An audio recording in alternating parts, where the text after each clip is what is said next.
Hello friends, कैसे हो आप। मेरा नाम है सैफ अली और मज़ेदार केमिस्ट्री की क्लास में आपका वेलकम है। तो फ्रेंड्स, आज का टॉपिक है हमारा कि हमें 11th क्लास में किस तरीके से पढ़ाई करनी चाहिए कि हम ज़्यादा से ज़्यादा अच्छे से अच्छा स्कोर कर सके।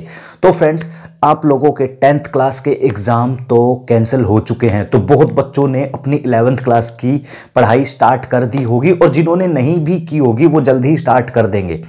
तो फ्रेंड्स, इसीलिए मैं ये वीडियो आपके लिए बनाने जा रहा हूँ, क्योंकि बच्चे ना 11th क्लास में जब आते हैं तो थोड़ा परेशान होने लगते हैं, क्योंकि उनके सामने बहुत सारी नई सी चीज़ें होती है।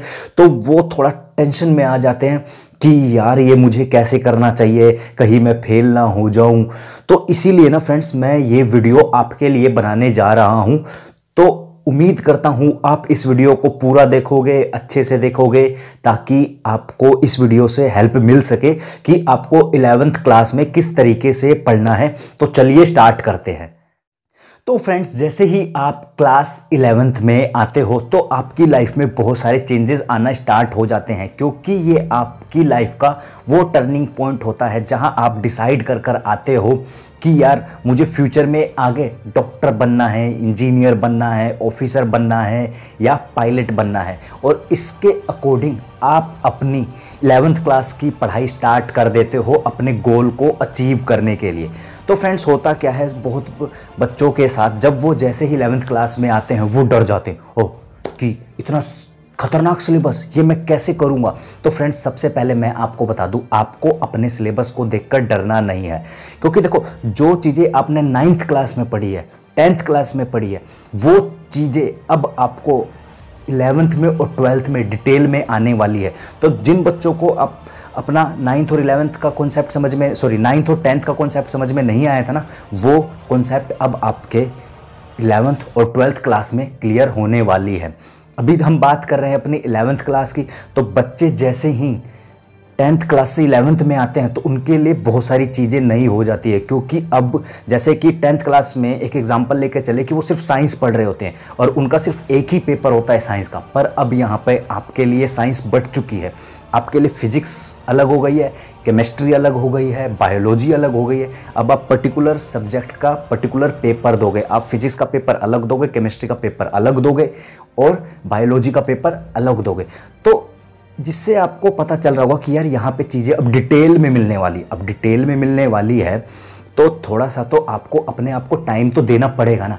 थोड़ा सा आपको हो सकता है कि यार चीज़ें आपको समझ में ना आए पहली बारी में, हो सकता है, पर आएगी ज़रूर जब आप अपने आप को प्रॉपर टाइम दोगे। तो फ्रेंड्स, ये बात ध्यान से नोट कर लो कि हर एक सब्जेक्ट को आपको प्रॉपर टाइम देना है। कोई भी डिसीज़न जल्दबाजी में नहीं लेना है कि ये सिलेबस मेरे को समझ में नहीं आ रहा है, ये पर्टिकुलर चैप्टर मेरे को समझ में नहीं आ रहा है, तो मैं क्या करूं, कहीं मैं ये वाली स्ट्रीम लेके फंस तो नहीं गया।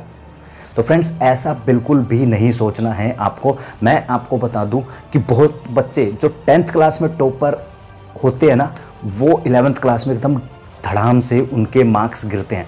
ऐसा क्यों होता है? क्योंकि वो ना पर्टिकुलर सब्जेक्ट को सीरियस नहीं लेते हैं। वो सोचते हैं जैसे 10th क्लास में भी हो गया था वैसे ही 11th में क्लास में भी हो जाएगा। तो फ्रेंड्स, मैं बता दूं कि ऐसा बिल्कुल भी नहीं है। आपको ना चीज़ें अच्छे से समझनी पड़ेंगी। अब जो क्वेश्चन है वो कहीं से भी पूछा जा सकता है, तो वो क्वेश्चन आपको सॉल्व कैसे कर पाओगे? आप तभी सॉल्व कर पाओगे जब आप कॉन्सेप्ट को अच्छे से समझ लोगे। तो उसके लिए करना क्या है, आपको टीचर जब भी पढ़ाए तो अच्छे से समझना है। आपको खुद से बुक रीडिंग करनी है। जब आप खुद से बुक रीडिंग करोगे, जब आप अपने पर्टिकुलर सब्जेक्ट के लिए जब आप पढ़ोगे, तो जब आप बुक को रीड करोगे तब आपको बहुत सारी नई चीज़ें पता चलेंगी।